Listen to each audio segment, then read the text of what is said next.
میرے پیارے آقا صلی اللہ علیہ وسلم کے پیارے دیوانوں، قربانی کے حوالے سے آپ پہلا مسئلہ دیکھیں تو آپ اور ہم جب جانور ذبح کرنے کے لیے تیار ہوتے ہیں تو یہی تو پڑھتے ہیں، انی وجہت وجہی للذی فطر السماوات والارض، پڑھتے ہیں نا؟ کبھی اس کا مطلب بھی سنا آپ نے؟ کبھی مطلب بھی سمجھا؟ نہیں، مطلب تو صرف اتنا ہے جلدی جانور ذبح اور کلیجی گھر پہنچے اور پکا کر کے کھا لیں، یہی تو مطلب ہوتا ہے۔ سنو اس آیت کریمہ کا اور اس جملے کا مطلب کیا ہے؟ انی وجہت وجہی للذی فطر السماوات والارض، اللہ اکبر، میں نے سب سے اپنی توجہ کو ہٹا دی، سب سے منہ موڑ کر اس رب کی طرف میں نے منہ کر لیا جو زمین و آسمان کا پیدا کرنے والا ہے۔ کیا ہماری توجہ قربانی کے وقت اللہ کی طرف ہوتی ہے؟ نہیں، ہماری توجہ اس طرف نہیں ہوتی جس عمل کے بارے میں اللہ کے رسول صلی اللہ علیہ وسلم یہ فرماتے ہوں کہ قربانی کے جانور کے خون کے قطرے کے زمین پر گرنے سے پہلے اللہ تعالیٰ قربانی کرنے والے کی مغفرت فرما دیتا ہے۔ آپ مجھے بتاؤ اتنا بڑا اجر جس عمل پر اللہ نے رکھا ہو، کیا وہ صرف گوشت کھانے کے لیے ہو سکتا ہے؟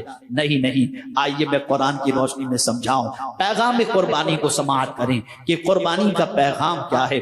اللہ اکبر، میرے پیارے آقا صلی اللہ علیہ وسلم کے پیارے دیوانوں، دور جاہلیت کے اندر کفار جب قربانی کرتے تو قربانی کا گوشت کعبے کی دیوار پر لگا دیا کرتے اور اسے وہاں پر خون، کعبے کی دیوار کے اوپر خون لگا دیا کرتے۔ یہ دور جاہلیت کا قانون تھا۔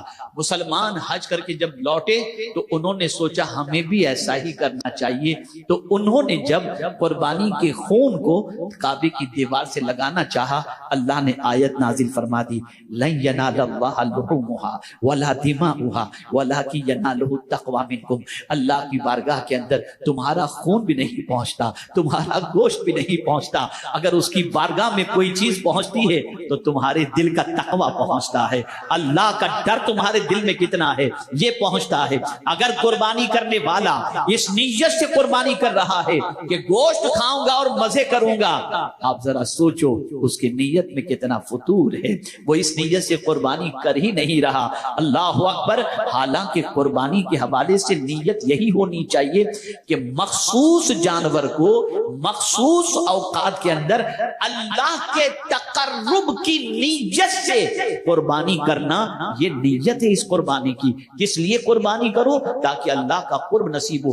یہ قربان لفظ بھی جو ہے نا یہ قرآن سے ہے اور یہ عربی ہے۔ میرے پیارے آقا صلی اللہ علیہ وسلم کے پیارے دیوانوں، یہ قربانی اللہ سے قریب کر دیتی ہے، یہ قربانی اللہ کے قرب کی دولت عطا کرتی ہے۔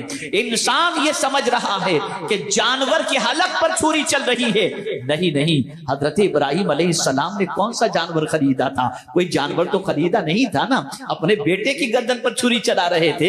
اے رسول اعظم صلی اللہ علیہ وسلم کے دیوانوں، ذرا مجھے یہ بتاؤ، یہ قربانی تو حضرت ابراہیم کی سنت ہے، پھر حضرت ابراہیم نے تو جانور پر جو ہے چھری بعد میں چلائی، لیکن آپ مجھے بتاؤ اس سے پہلے حضرت ابراہیم نے تو اپنے بیٹے کو لٹایا تھا اور بیٹے کی گردن پر چھری چلانے کے لیے تیار ہوئے، اور قرآن کہتا ہے وَفَدَيْنَاهُ بِذِبْحٍ عَظِيمٍ، اللہ عز و جل نے ان کی جگہ پر فدیے کے طور پر مینڈے کو لٹا دیا اور وہ عظیم قربانی ہو گئی۔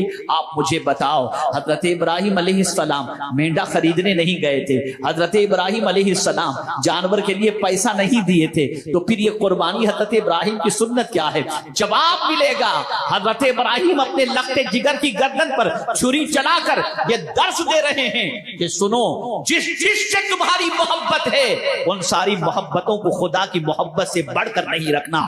اگر خدا تمہیں حکم دے دیتا ہے بیٹا قربان کر دو تو رب کی رضا کے لیے بیٹا قربان کر دینا، تاکہ اللہ عز و جل کی خوشنودی حاصل ہو جائے۔ وہ ایک جانور پر چھری نہیں چل رہی تھی، وہ نفس پر چھری چل رہی تھی، وہ خواہش پر چھری چل رہی تھی، وہ ارمانوں پر چھری چل رہی تھی۔ آج کا مسلمان خواہش کا غلام ہو گیا۔ حضرت ابراہیم علیہ السلام نے بتایا میرے بیٹے کی محبت بڑی میرے دل کے اندر ہے، میں نے اسے اللہ سے مانگا ہے، اللہ نے مجھے عطا فرمایا، لیکن اگر میرا پروردگار مجھ سے فرمائے کہ بیٹے کی گردن پر چھری چلا دے، میں بیٹے کو نہیں دیکھوں گا، میں رب کے فرمان کو دیکھوں گا، پالنہار حقیقی کے فرمان کو دیکھوں گا۔ یہاں سے ایک مزاج ملا۔ قربانی کا سب سے بڑا پیغام یہ ہے کہ تم سے جانور پر چھری مت چلاؤ، اپنی خواہشوں کی پیروی پر بھی چھری چلا دو اور عزم کرو، مانیں گے تو اللہ کی مانیں گے، اپنی خواہش کی کبھی مانتے ہوئے نظر نہیں آئیں گے۔ ہم نے خواہش کو اپنا معبود بنا لیا، ایک خواہش پوری نہیں ہوتی دوسری خواہش جنم لے لیتی، ہم خواہش کے غلام ہو گئے، اب نفس کے غلام ہو گئے، اور اللہ کی بارگاہ میں یہ گوشت اور خون نہیں پہنچتا، تقویٰ پہنچتا۔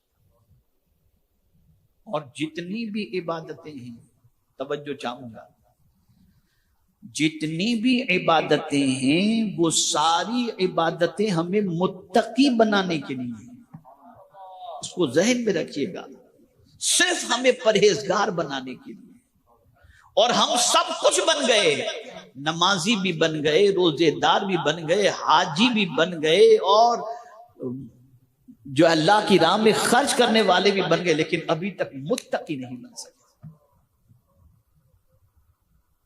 متقی نہیں بن سکے۔ جس مقصد کے لیے عبادتیں ہیں وہ مقصد ہم حاصل نہیں کر سکتے۔ کیا کبھی آپ نے ماہ رمضان کے روزے کے مقصد کو دیکھا؟ کتب علیکم الصیام کما کتب علی الذین من قبلکم لعلکم تتقون۔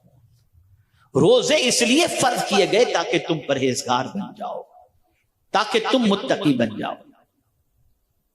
سفر حج کے لیے جا رہے ہو، زاد سفر لے کر کے جا رہے ہو، لباس پہن کر کے جا رہے ہو، وہاں بھی قرآن کہتا ہے اگر تم جاننا چاہتے ہو کہ تمہارا حج کے سفر کے اندر زاد سفر سامان سفر کون سا بہتر ہے، تو قرآن کہتا ہے کہ سامان سفر کے اندر تقویٰ یہ سب سے بہترین زاد سفر ہے، اور لباس جو ہے وہ لباس التقویٰ خیر، تقویٰ کا لباس سب سے بہتر لباس ہے۔